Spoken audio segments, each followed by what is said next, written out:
Let me do that right now so that way I have that in there for you. Okay,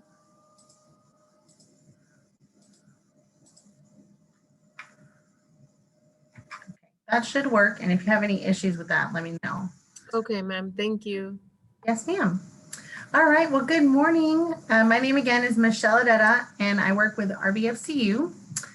Hello. And today we're going to talk about the last and final topic in our series of financial education presentations.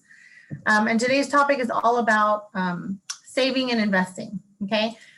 So as usual, for those of you who have attended some of my prior presentations, if you have questions, feel free to type it in the chat or unmute yourself. And along the way, we'll kind of chat a little bit regarding some of the things that have to do with saving and investing. So we're going to go ahead and jump right in because I do also have a video that I'll share with you at the end of the presentation. Okay. So first off, I want to get kind of a gauge from y'all. And I know some of you have told me some of these items before because in our previous presentations, we've talked about budgeting, we've talked about saving, things like that.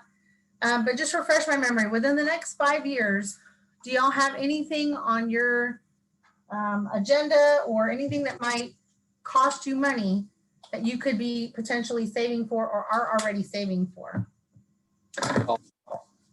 For college, okay. What else?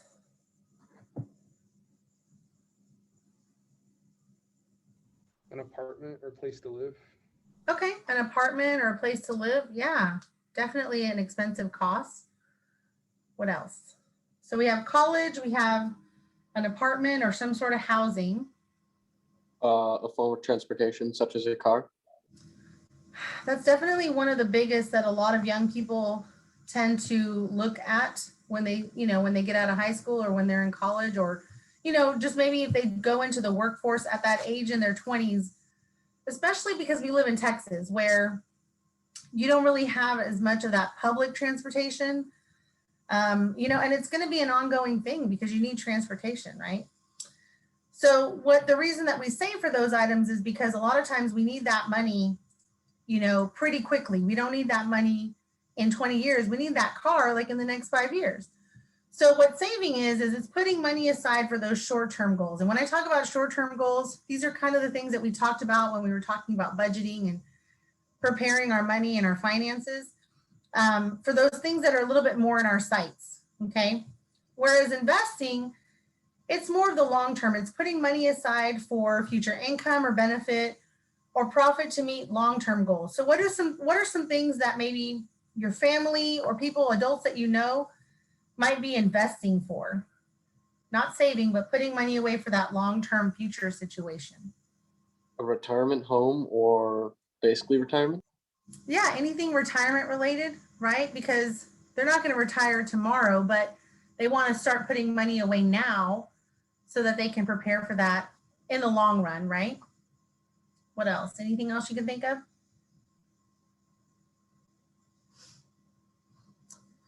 Someone in the last class mentioned a really good one, which is a house. A lot of us think in our mind, one day I'll buy a house, but we don't really put a plan in action. And so if you know that at some point buying a home is going to be important to you, definitely start thinking about that when you get out of college or high school. And that way you can start putting that in your sights for that long term, however long that'll be before you buy that house, because it's a really big investment. And the thing is, especially with a home, a lot of us start to think about it when we're ready to do it. But the hard part is sometimes you should have been preparing already years ago rather than waiting till that moment, especially because like retirement, it's a really big undertaking. It's a really big cost, okay? So investing can be all sorts of things, but they're usually bigger items, long run, long term. For me, I have one investment that's specifically for my daughter to go to college. She's 9, so I still have another 8 or 9 years to go. But the reality is that those things pop up pretty quick, even though they seem like they're kind of far away. They really do pop up pretty quickly. So in our presentation for budgeting, I think I covered this, but I'm just going to kind of refresh a little bit on the memory of some of the things that we save and invest for. So we'll get more into this in just a minute, but pay yourself first is essentially your retirement savings, okay? Now, we call it retirement saving, but typically most of the accounts that are related to your retirement accounts will be investment type accounts because they're accounts that we want to leave for a long time and access when we get to retirement age. So it's not money that we want to think about as accessible for those particular needs that happen now. We want to use that way later, our future self, right? So what the recommendation is for retirement is to put at least 10% of our income monthly into a retirement saving account and make it automatic. What I mean by that is, like, for example, with RBFCU, they give us the option of using what's called a 401k. Excuse me. And that 401k is what houses my retirement accounts. So within that 401k, I have a mutual fund, a Roth IRA, and other kind of savings accounts or retirement accounts, excuse me, that are investment vehicles, okay? Well, each month when I get, or every 2 weeks when I get paid, the money comes out of my account that I'm putting into these accounts and goes straight to that account and doesn't ever hit my checking account. So it's taken out pre-tax. The money's taken out without me looking at it. And it's kind of like I'm setting it and letting it go because I know that future Michelle is really going to need that money. Okay. So I make it automatic. And that's one of the things that I would really highly recommend for you too when you get to that point. Well, why is Ms. Herrera talking about retirement accounts when we're still in high school, right? Well, the reality is you're not too far away from the time that you might be receiving some of these opportunities to have access to some of these accounts. I remember when I went to work for RBFCU the first time as a young adult, I was probably 19 or 20 when they gave me the opportunity to open a 401k.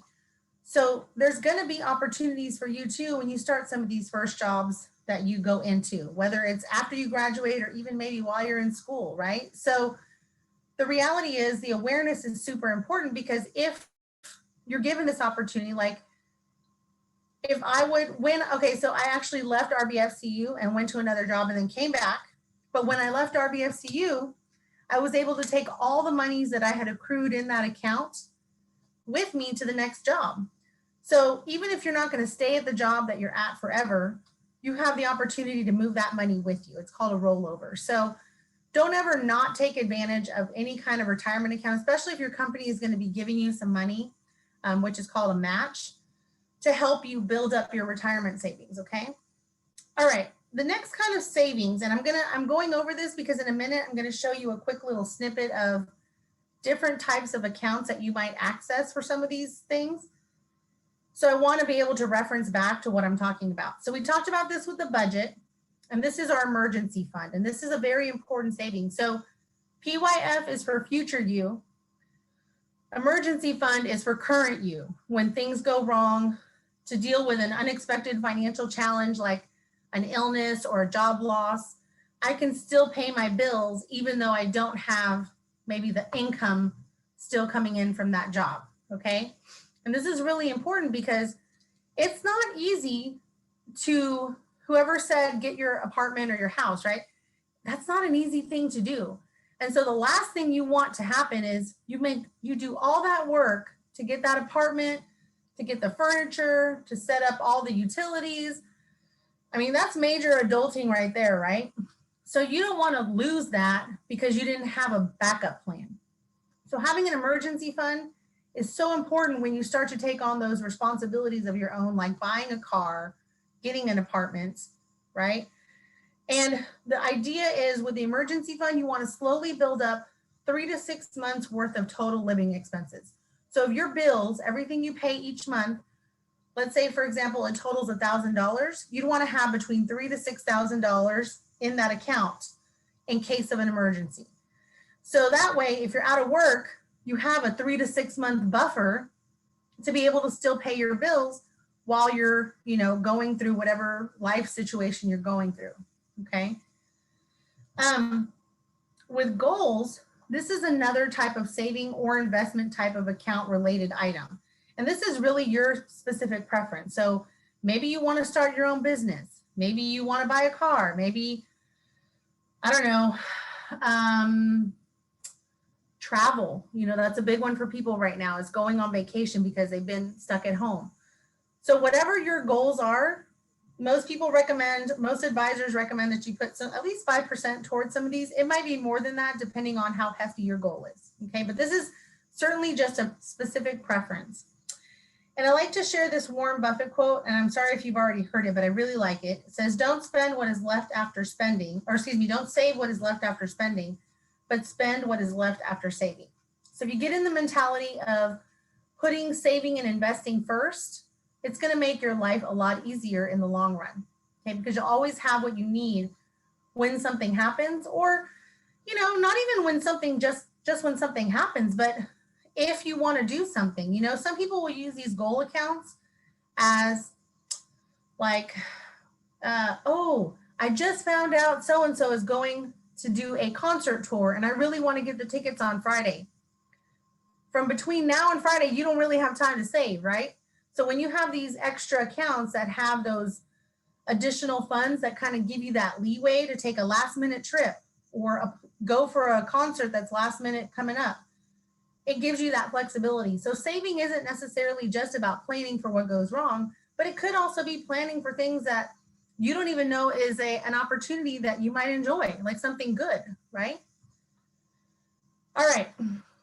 So now that we've talked about savings and kind of refreshed on that a little bit, we're going to delve more into the investing side. So what is investing? Investing is essentially a carefully planned and prepared approach to managing and accumulating money. A lot of people equate investing with gambling. They'll say, well, it's a big risk. There's nothing I can do to figure out, what kind of return I'm going to make or what kind of investment I'm investing in. So it's kind of scary, intimidating. But the reality is when you invest, you can do research on a lot of these different types of accounts. And really, I like to share this quote too, because it's pretty funny. It says, investing should be more like watching paint dry or watching grass grow.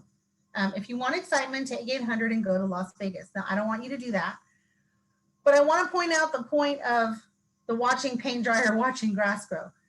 Investing, on TV, they show you these people who are trading on Wall Street, and it's so exciting, and it's back and forth and all this stuff. And yeah, a lot of people do get involved with that. But for the most of us, we are managing our accounts over a long term. It's kind of like a marathon versus a sprint. We want to put money away consistently every month and put that money away so that when we get to that retirement age, whatever that might be, right, we have what we need. Now, retirement age can vary. So if you want to be more of an aggressive investor or saver and retire earlier, you don't have to wait till age 65. It just means that you have to put away more as a young person at an earlier age. And I'm going to show you all an example here of why in just a minute, in order to reach those goals. And that's okay too. So that's the thing. Retirement doesn't have to be when you're old, and it can be a lot earlier, but you do have to be more thoughtful in your retirement plan and put money away a lot earlier, okay? So why do people invest? Well, we talked about this a little bit. Buying a house, paying for college tuition, or saving for retirement like I'm doing. So the magic behind investing and what makes it different, let me explain. What makes it fundamentally more different than saving, right? Because compounding interest can happen with saving and or investing, but the impact you receive from compounding interest in investments is way more than with just saving. And I'll explain more in just a moment. So the idea behind compounding interest is that money makes money, and the money makes more money. Okay. So what do I mean by that? It means that when you make money, you put money into an investment, what happens is it earns interest. Okay. And then what happens with that interest is you leave that interest, you compound it back into that account. So then when the next year comes around, you're now earning interest on not just that original amount you put in, but also the interest that you accumulated. So the percentage of interest that you earn off of that account grows more powerful each year because the balance is getting larger. And I'll show y'all an example of that in just a second. But think of it like this. The example I always use is kind of like, okay, so my 9-year-old, she loves cartoon movies. And so we've watched Ice Age like a million times. There's this one particular Ice Age, I think it's the, oh gosh, I don't remember which one it is, but it's the one where there's Scrat, right? The little squirrel guy. And he's running around chasing that acorn all the time. And it starts to roll down a hill, a snowy hill. Well, that acorn starts to accumulate that snow, and it goes from this tiny little acorn to this giant snowball that eventually runs him over. Sorry, guy. But the reason I bring that up is because that's exactly what can happen to your accounts, your investment accounts, the earlier you start saving. It can go from being a little acorn, little tiny bit of money, to this substantial amount in the account, okay? So when we talk about compounding, okay, I'm going to show you two different examples here that will help you to understand a little bit clearer the idea of compounding and why it's important to start earlier than later, okay? So the first example here is all about compounding interest. Okay, this is a hypothetical example.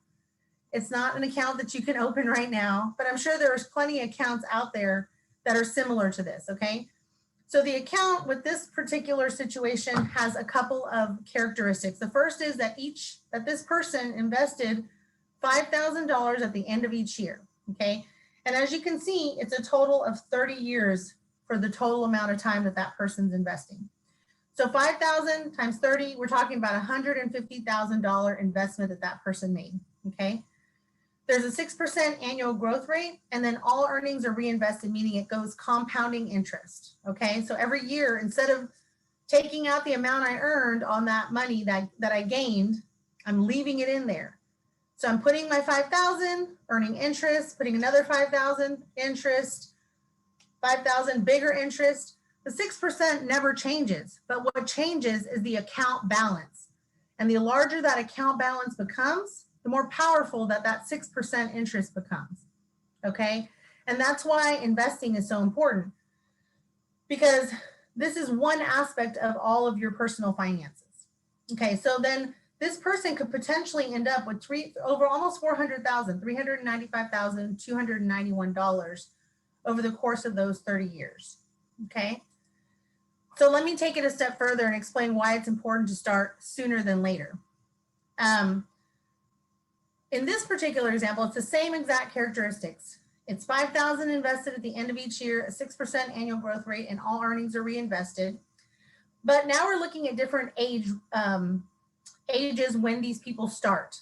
So all of them go to age 65, okay? But one starts at age 20, one starts at age 35, and one starts at age 45, okay? So the 20-year-old is investing for 45 years, the 35-year-old for 30, and then the 45 for 20 years. So this person ends up putting $225,000 of their own money in. But look at how much money they make in interest. Almost a little over $1 million, which means from $225,000 to $1 million is the amount of interest that they earned on this investment.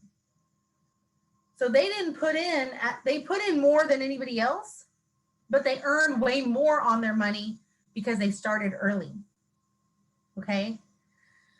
The 35-year-old still did really good, put in the $150,000 of their own money and ended up with almost $400,000.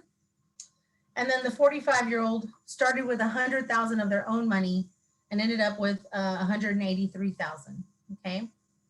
So what I want you to take away from this isn't don't start if it's too late. No, always start, because anything you start is always better than nothing. But the earlier you can start, right? And I'm telling you this now because y'all are at this point before age 20, where you'll have the opportunity to maybe start some of these. Even if you can't do 5,000, that's okay. Start with something, because this is the thing about saving and investing. The earlier you begin the habits of making yourself a priority, that will carry through your life. When you don't make yourself the priority and you don't save, that will continue through your life too. And so saving and investing is so key because, as I mentioned, it gives you flexibility. It provides you money in the time of emergencies. And then it helps you to prepare for those future things that may or may not be, just long-term items. My daughter and I were having a discussion last night. She's in 4th grade and they were already doing some financial literacy in her class. And I was telling her about how I have accounts for her for college, and she's like, well, Mom, what if I get a scholarship? And I said, well, then your mom's going on vacation, because I've been saving for a long time, but that doesn't mean that that money is going to go to waste. It'll be put towards something, right? So the idea behind all of this is there's always going to be something you're going to need. And I've never, in my career of doing this for like 10 years, never heard anybody say like, oh man, I saved or I invested too much. I don't know what to do with all this money. No, most of us are going to find something to do with it, right? So the earlier you start and the earlier you create a habit and always increase as you go up, the better off you're going to be in the long run. Okay. All right. I just like to share this slide. It's not anything of major relevance, but I like to share this slide of Rule of 72 because it's kind of like a cool little tip if you're ever trying to figure out how long it will take to double your investment. This equation, it's basically 72 divided by the interest rate equals the number of years to double your investment. So it's kind of cool. If you're on the run and you're trying to figure out like, hey, should I invest in this? It gives you a quick little idea of how long it'll take to double what you invest.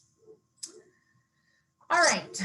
So there's two major components to saving or to investing: risk and return.